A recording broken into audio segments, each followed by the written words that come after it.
Excellence, Monsieur le Président de la Commission de la CEAC, bienvenue une fois de plus dans les studios CEAC Web TV.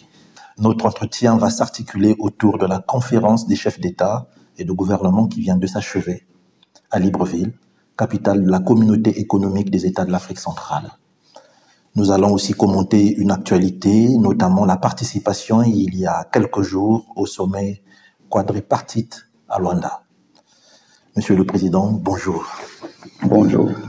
La 23e session ordinaire de la conférence des chefs d'État et de gouvernement de la CEAC s'est tenue sous le thème « Relever le défi du financement de la communauté pour accélérer le processus d'intégration de la région Afrique centrale et soutenir la mise en œuvre de sa réforme institutionnelle ». Quel bilan faites-vous de cette 23e session ordinaire qui vient de s'achever, Monsieur le Président? Merci encore une fois.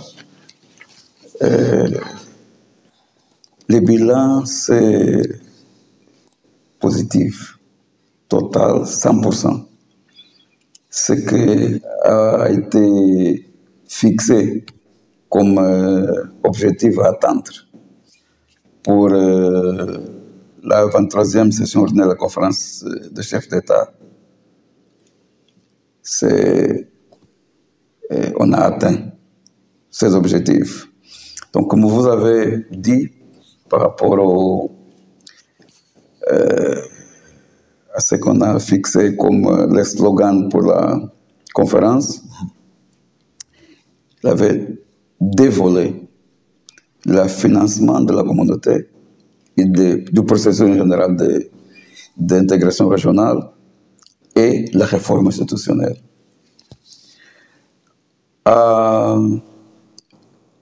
À la 18e session ordinaire de la conférence des chefs d'État,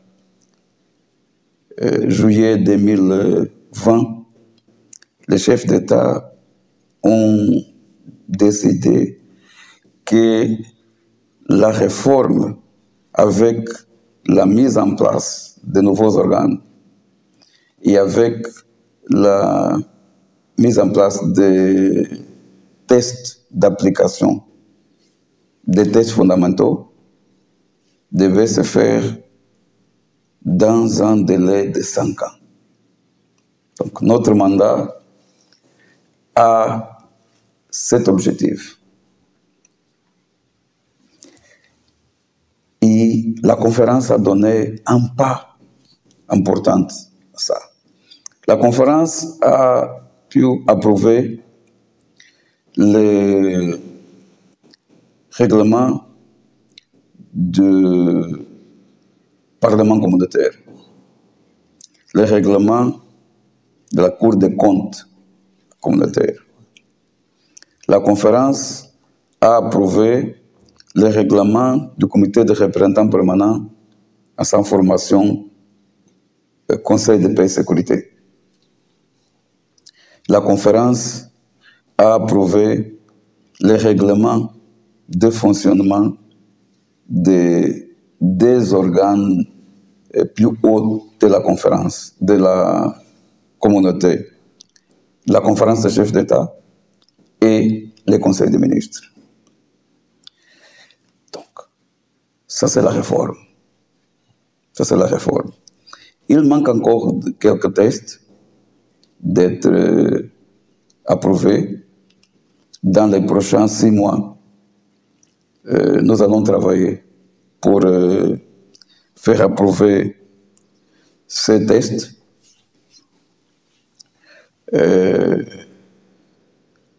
Ce que nous allons faire dans l'esprit, dans le cadre des tests fondamentaux, dans le respect strict des tests fondamentaux, pour éviter de réformer ce qui a été réformé par la réforme. Donc, de ce point de vue, on peut dire que la conférence a atteint les objectifs fixés. Sous le volet financement, la conférence a aussi atteint l'objectif fixé. parce que l'objectif était de faire ce que Son Excellence, Monsieur le Président Ali Bongo, président d'exercice de la communauté, a désigné des dialogues de haut niveau sur le financement de la communauté. Et des dialogues s'est tenu ce dialogue au plus haut niveau. On a eu la chance, pendant cette conférence de chefs d'État, d'avoir presque tous les chefs d'État de la région. D'abord, tous les États ont été représentés, les 11 États ont été représentés, et 8 chefs d'État ont participé à la conférence de chefs d'État, la première fois. Et 3 chefs d'État ont été représentés par personnes aussi de haut niveau de leurs États. Ça veut dire que tous les États, les 11 États de la région, de la communauté, ont participé à ce dialogue de haut niveau sur le financement de la communauté. 8 chefs d'État, 3 ministres des Affaires étrangères. 3 ministres des Affaires étrangères ont participé à ce dialogue. Un dialogue qui a décidé que les présidents du Conseil des ministres, c'est le ministre des Affaires étrangères de la République gabonaise, les présidents de la commission de la CAC et les ministres du budget et comptes publics de la République gabonaise doivent faire un déplacement à chaque État pour étudier les conditions réelles de mise en application de la contribution communautaire d'intégration. Les mécanismes qu'il y a 21 ans, les chefs d'État ont approuvé pour financer le processus d'intégration, a été retenu. Donc, les chefs d'État ont décidé de garder ces mécanismes, mais étudier les modalités de mise en œuvre, d'application de ces mécanismes. Parce que la réalité de nos États n'est pas la même. D'abord, la dimension de l'économie, c'est différent. Et la situation financière des États, c'est aussi différent. Donc, appliquer les mécanismes de la contribution communautaire d'intégration va considérer la réalité spécifique de chaque État. Donc, tout ça fait dire que vraiment le bilan, c'est positif. A été un succès. La conférence, la 23e session ordinaire de la conférence chef d'État et de gouvernement. Merci beaucoup, Monsieur le Président. L'une des missions assignées à la commission de la CEAC est la poursuite des dossiers sur la réforme institutionnelle. Quelles sont les avancées enregistrées lors de ce sommet et que reste-t-il à faire exactement? Oui. Pendant la conférence, la commission a présenté au chef d'État, après l'avoir présenté aux experts des États membres, au ministre des Finances, Budget, Défense et Justice, a présenté à la conférence des chefs d'État les tests sur la réforme.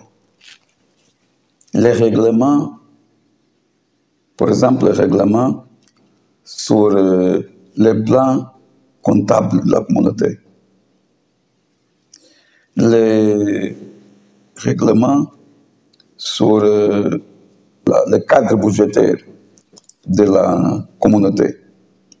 Et tous les autres tests que j'ai fait référence avant.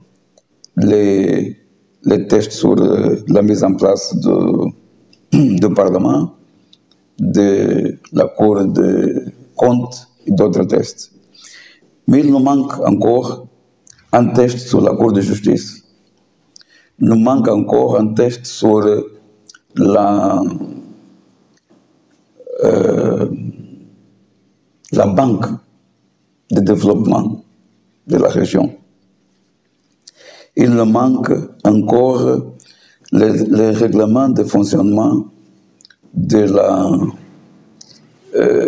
comité technique spécialisé défense, sûreté et sécurité. Il ne manque le règlement intérieur de fonctionnement de la commission. Donc, ce sont des tests sur lesquels la commission va travailler pour les présenter à la conférence de janvier 2024. Un avancée important que je voudrais souligner de cette conférence, c'est la décision de lancer en janvier 2024 l'union douanière de la CSE, de la région CSE. Donc, ça c'est un engagement fondamental pour faire vraiment ce qu'on appelle de l'intégration régionale. Ce qui va permettre de faire l'intégration des économies de nos États.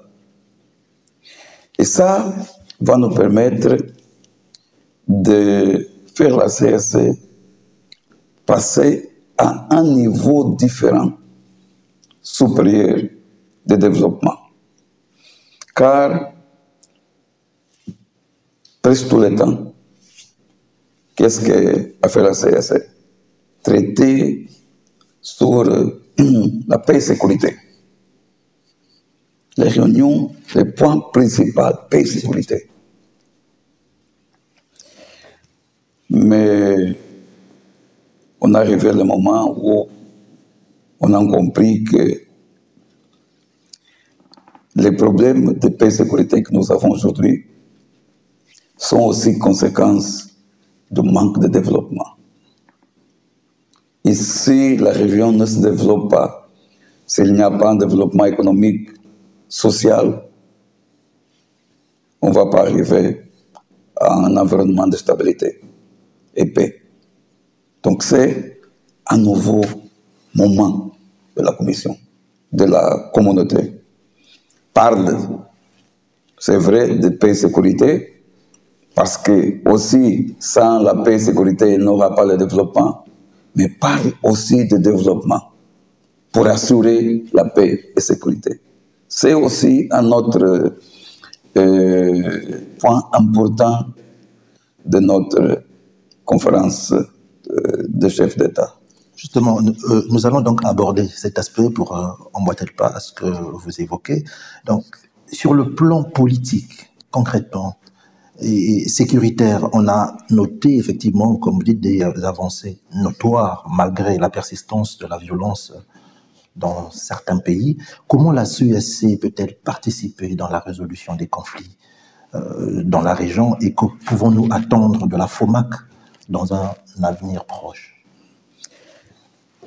Cette question me donne l'opportunité de parler aussi d'un mécanisme qui est prévu dans le traité révisé de la CSE et que jusque-là n'avait pas été mis en place, que c'est le comité des sages. Parce que quelque chose que les chefs d'État ont aussi considéré il y a beaucoup de temps, c'est qu'ils devraient travailler sur la prévention du conflit. On a déjà des conflits, les conflits qui sont là, on doit les traiter, mais on doit prévenir que nouveaux conflits s'ajoutent à ceux qui sont déjà en place. Et on a présenté à la conférence des chefs d'État le comité des sages. Donc, ce n'est pas cette conférence des chefs d'État qui a approuvé les règlements du comité des sages. Il a été la 21e session ordinaire de la conférence des chefs d'État, la 20e session ordinaire de la conférence des chefs d'État à Brazzaville, qui a approuvé les règlements du comité des sages. Mais c'est maintenant que le comité des sages s'est mis en place. Un comité intégré pour 7 hauts dignitaires de notre région en tant que membre effectif et d'autres membres de son vivier. Cela, c'est une façon de la CSC participer à la création d'un environnement de paix dans notre région. Mais la FOMAC, c'est pour faire face au cadre déjà des conflits, particulièrement des conflits militaires dans notre région. Et dans ce sens, il y a aussi une décision de la conférence des chefs d'État de que la Commission doit travailler pour approuver avec chaque État de la région sur sa contribution à la capacité de la force multinationale d'Afrique centrale, la FOMAC. Il y a un modèle qui avait des mémorandums d'entendement qui avait été déjà approuvé et maintenant la Commission va travailler avec chaque État pour mettre en place la capacité de la FOMAC. Et il aura aussi, pendant le mois de juillet, le renouvellement de l'état-major régional de la FOMAC. Nous allons commencer par le chef d'état-major, qui sera un officier général burundais, pour remplacer l'officier général angolais qui est aujourd'hui au poste de chef d'état-major. Et après, les différents postes à l'état-major seront aussi renouvelés dans le cadre de nouveaux règlements d'organisation et fonctionnement de la FOMAC, qui a été approuvé par la 21e session ordinaire de la conférence chef d'État au mois de juillet 2022. Donc, il y a un nouveau cadre d'organisation et de fonctionnement. Selon ce nouveau cadre, il faut renouveler les effectifs qui sont aux états-majors régionaux, que sont, il y a déjà un peu de temps à l'état-major. Et nous allons commencer par le chef d'état-major régional, qui sera un citoyen, un officier général de la République du Burundi. Merci beaucoup. Nous allons coller cet échange à l'actualité. Excellence, Monsieur le Président. Vous avez récemment participé au sommet quadripartite CIRGIL, SADC, CEA, CEAC sur la paix et la sécurité en République démocratique du Congo, le 27 juin 2023 à Luanda, en République d'Angola. Quels étaient les objectifs et les résultats de ce sommet?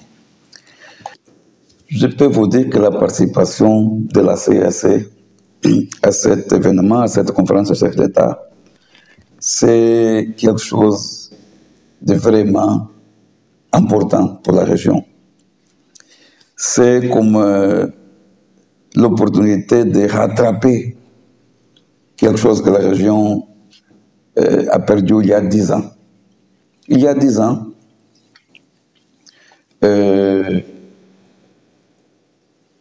la SADC, CIRGL, Union africaine, Nations Unies et 6 États membres de notre communauté, à part d'autres de la région de l'Afrique de l'Est, ont signé l'accord cadre pour la paix et sécurité en République démocratique du Congo.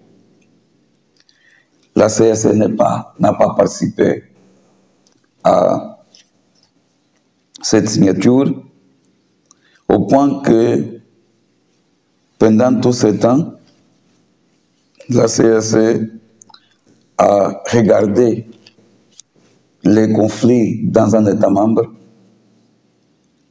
en tant qu'observateur.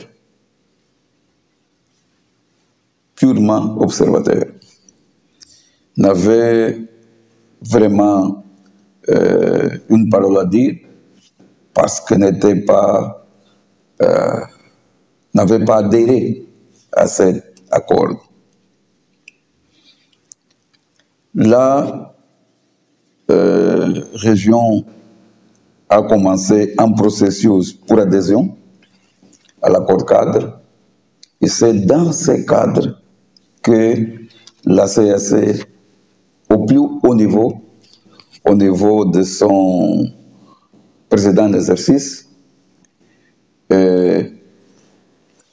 a participé à cette conférence quadripartite au même niveau que la SADC, que la Communauté de l'Afrique de l'Est, que la conférence internationale sur la région des Grands Lacs.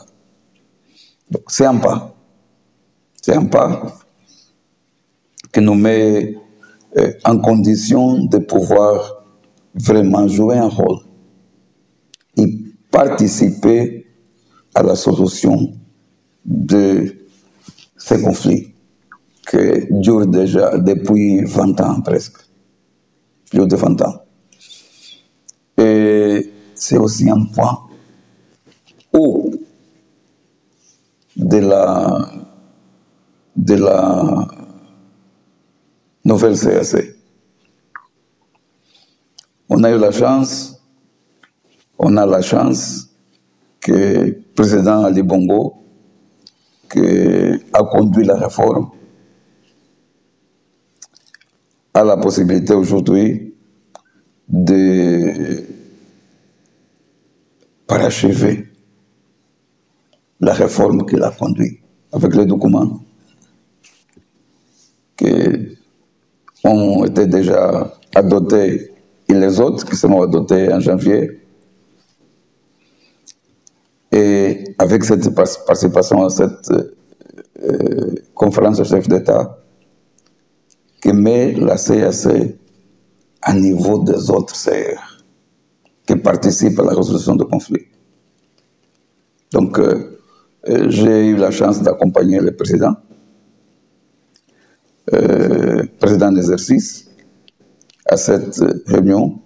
Son Excellence Ali Bongo. Son Excellence Ali Bongo Ondimba, où il a fait une déclaration importante, une déclaration qui a été acclamée par CPR, et je peux dire que les autres se rendent compte aujourd'hui que la CAC peut jouer un rôle. Excellence, Monsieur le Président, pour illustrer vos propos, nous vous proposons le reportage réalisé effectivement à ce sujet par nos confrères de la presse présidentielle. Luanda, la capitale d'Angola, accueille ce mardi le sommet quadripartite sur la coordination et l'harmonisation des réponses régionales sur la situation dans l'Est de la République démocratique du Congo. En prélude à cet événement, experts et ministres quadripartites des communautés économiques régionales ont tenu des réunions dont l'objectif a été d'identifier les initiatives de paix, déploiement existants des mécanismes régionaux et l'ONU afin de déterminer les domaines qui nécessitent un renforcement de coordination, d'harmonisation et de convenir sur une approche concertée, coordonnée et globale. C'est une réunion dite quadripartite parce qu'elle regroupe 4, donc 3 communautés économiques régionales et un mécanisme régional. Donc la CEAC, la SADC, la Communauté d'Afrique de l'Est et la Conférence internationale sur la région des Grands Lacs. Donc cette réunion qui prépare le sommet vise l'harmonisation et la coordination de toutes les initiatives régionales en faveur de la paix dans l'Est de la RDC. Lors de cette réunion préparatoire du sommet quadripartite avec la CEAC, la Communauté de l'Afrique de l'Est, CAE, la Communauté de développement de l'Afrique australe, SADC, la Conférence internationale sur la région des Grands Lacs, CIRGL, la coordination de l'Union africaine et la participation de l'ONU, le ministre des Affaires étrangères a jeté les bases. Nous venons ici porter la voix de la CAC. La CAC est une des institutions garantes de l'accord cadre d'Addis Abeba, une fois que l'acte d'adhésion dans ce sens sera finalisé. Donc nous venons ici porter la voix de la CEAC dans ce cadre. Le deuxième engagement, c'est en ce qui concerne le Gabon. Vous savez que la question de la paix et la sécurité, c'est un des piliers de notre politique étrangère. Pas de développement sans paix, cela a toujours été dit, et nous veillons à ce que cet intérêt en matière de paix soit préservé. Le chef de l'État, Ali Bongo Ondimba, en sa qualité de président en exercice de la CEAC, prendra une part active aux côtés d'autres chefs d'État et de gouvernement. Sommet quadripartite, CIRGL, SADC, CAO et CEAC, le chef de l'État, Ali Bongo Ondimba, a été accueilli à son arrivée à l'aéroport international d'Angola par le ministre des Relations extérieures et les autorités gabonaises. C'est un sommet dont les réflexions portent sur la coordination et l'harmonisation des réponses régionales aux conflits dans l'est de la RDC. Après le mot de bienvenue du président de la République d'Angola, les présidents de la Commission de l'Union africaine et celui de l'Union des Comores, par ailleurs président en exercice de l'Union africaine, se sont prononcés sur la situation sécuritaire qui prévaut en RDC et dans la région des Grands Lacs avant les huis clos, sanctionnés par les conclusions de l'adoption du projet. Un sommet qui a enregistré l'action louable du Gabon, une contribution de 500 000 $ américains au titre des ressources devant être mobilisées en faveur des initiatives de paix en RDC. Ce geste traduit une fois de plus l'engagement du chef de l'État de maintenir et élever la qualité des actions du Gabon en faveur de la paix et de la sécurité dans la sous-région Afrique centrale et au-delà. À quelques jours du sommet des chefs d'État et de gouvernement de la CEAC, que le président de la République va accueillir à Libreville, le numéro 1 gabonais entend inscrire au titre de la présidence en exercice de l'organisation régionale dont il est le porte-flambeau les actes sous le sceau de la solidarité agissante pour une Afrique centrale pacifique et prospère.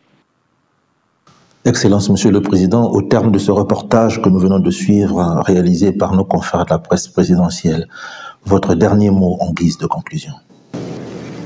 La présence des 8 chefs d'État à la 23e session ordinaire de la conférence des chefs d'État, après avoir 7 chefs d'État en présentiel à la 22e session,